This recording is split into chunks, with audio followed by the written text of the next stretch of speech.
Now, your fantasy football draft is probably getting pretty close, and maybe you've already started to do some research, watching some videos, reading some articles, but maybe all this content just has you more confused than the dude that was asked to bleach the mustache of Antonio Brown. Don't worry, we got you covered. We're talking big name question marks right now.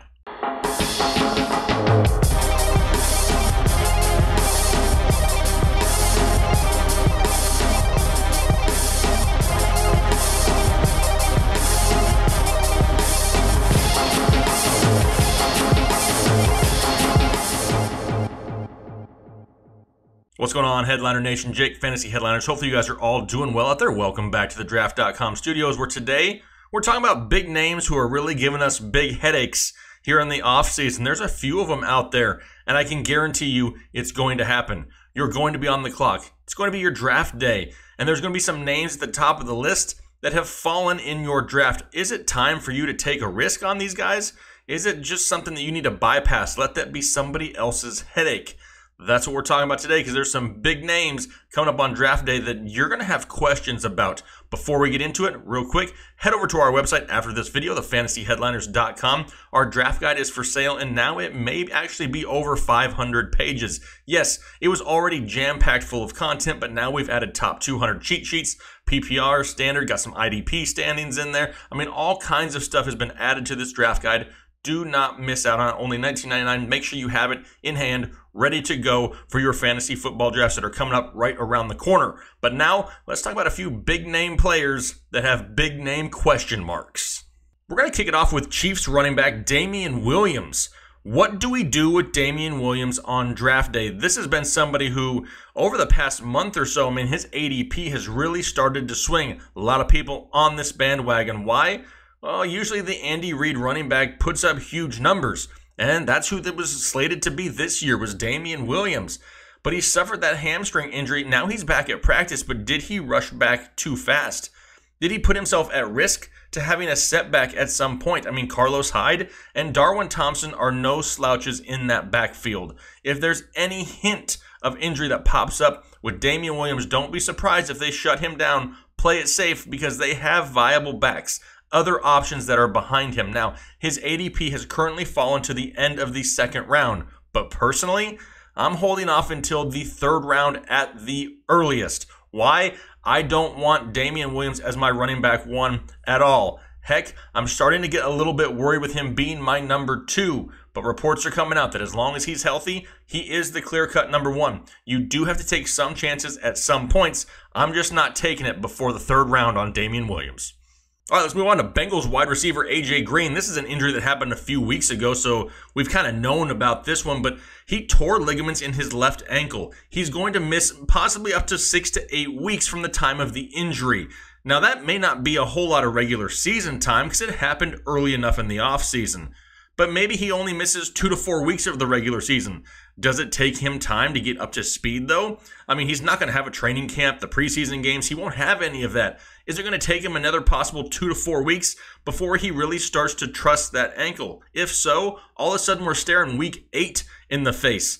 Does Tyler Boyd over that time really take over lead duties? Yes, A.J. Green may be on the field, but is he being used more as a decoy, and Tyler Boyd really reaping the benefits of all these extra targets? That is a huge, huge possibility. Right now, A.J. Green's ADP, according to fantasyfootballcalculator.com, has dropped all the way to the 5th round. But even in the 5th round, I'm not touching A.J. Green. It's not like this is the first injury this guy has ever had. He's dealt with multiple injuries throughout the past, and I'm not willing to risk it here in the 5th round. Now, if he falls to the 7th, 8th round in some drafts, which I don't see happening because there's always going to be somebody who's going to draft him and just cross their fingers.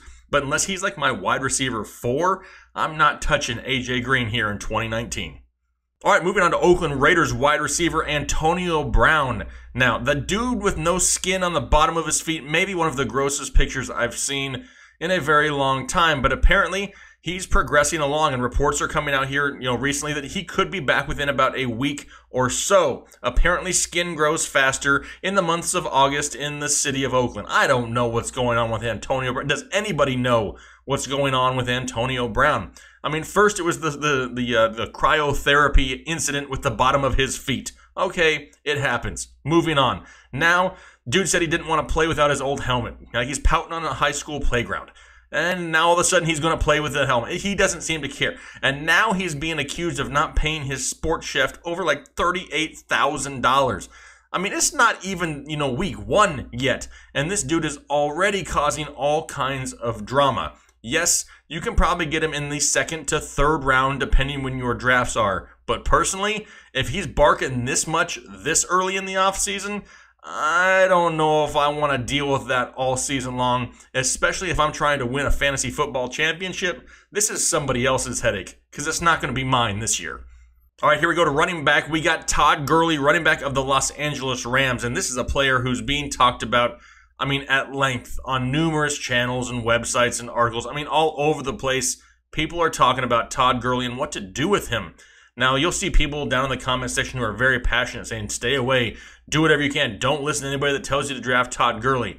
Everybody is draftable, except Devin Funchess, in fantasy football. Everybody has value at the right price. Yes, risk is going to be associated with that at some point, but you really have to ask yourself, am I willing to risk it that early in the draft? It really depends on your draft with Todd Gurley, because it looks like he'll be available throughout the offseason here. He may not see a whole lot of offseason touches, obviously, but he could start the season strong. Do they limit his workload? More than likely, yes. Yes, they probably do. Do we see Todd Gurley maybe get 70 to 80% of the work that he got last year? Yeah, we probably do, but that's still solid running back 2 numbers, right? So it really depends on your draft. Where does he fall? Maybe he slips to the 3rd round and he'd be your running back 2. Maybe you got yourself a stud running back 1, a stud wide receiver, and now Todd Gurley, your 3rd round pick, doesn't sound quite as bad. Yes, there's risk there. But by the time you get to the 3rd, 4th, and 5th, the reason those players are in those rounds is because there's some associated risk. If there was no risk, they'd be 1st and 2nd round picks. Take it draft by draft. It all depends. Am I avoiding Gurley altogether? No. If he slips to the 3rd round, you better believe I'm going to risk it a little bit. Hit that draft button, because if I can get a 70, 80% Todd Gurley in the 3rd round, that's not a bad deal. All right, on to the running backs that everybody wants to know about. First one, Melvin Gordon. All right, let's be realistic. It's mid-August now, and it doesn't look like they're anywhere close to signing a deal with Melvin Gordon. All these things back and forth on social media with Melvin Gordon telling the Chargers to come on, hurry up, quit playing around. It just doesn't seem like they've really put their heads together to solve this problem. It looks as of this point, mid-August, I would not be surprised if Melvin Gordon sits out. So here's what I'm going to do with Melvin Gordon. If he's available on draft day and he falls to, say, the 3rd, the 4th round, if he is not signed, if at the time of your draft he is sitting somewhere and not in training camp, not with the team, I don't care what round he falls to, I'm not drafting Melvin Gordon in that case. Not going to happen. What I will do is I will draft Justin Jackson around the 12th to 13th round. Austin Eckler's ADP is flying through the roof, but you know what? I like value a lot more. Give me Justin Jackson 6 rounds after Austin Eckler, because that dude can see a huge bump in volume with no Melvin Gordon. Last guy, yep, you guessed it, Ezekiel Elliott of the Dallas Cowboys. He's still out there in Mexico training. Apparently, he is in great shape, the best shape since his rookie year. It's Mexico, though, so who knows if that's actually the truth. What happens in Mexico stays in Mexico, or something like that, something to that fact. But this one is still a little bit different to me. He doesn't quite have the leverage that a Melvin Gordon does. I do think that Ezekiel Elliott has a deal before the start of the season. I think he plays football for the Dallas Cowboys this year, and I think it's going to happen here relatively quick. However, we're going to take this the same way that we do with Melvin Gordon. Ezekiel Elliott is not going to fall too far in drafts because a lot of people are projecting him to actually show up at some point this season. But I'm not touching it if he's sitting. If I'm on the clock, on draft day, and Ezekiel Elliott has not signed, I am not signing him. Right now, he is our number 1 overall player. He is my number 1 running back in every format. But until I know that he's not going to play for sure, I'm not going to go changing all the rankings up yet. If he's sitting on draft day, be smart. Use your head. Pass on him. You're not going to want to use a top 4 pick on a guy if he's not even with the team. Hopefully people learned their lesson last year with Le'Veon Bell. Don't make those same mistakes again this year. Like I said, we expect him to report, but do we know that? No, nobody knows that. So if anybody tells you they know, they're just lying to you. We assume that he will. He just doesn't have that leverage like Melvin Gordon because it's not the last year of his deal. But play it smart. Be smart on draft day. If he's sitting, pass on him. Move on to the next guy. There's a lot of other great talent right there at the beginning of the first round that you don't want to pass up on just in hopes that Zeke Elliott shows up.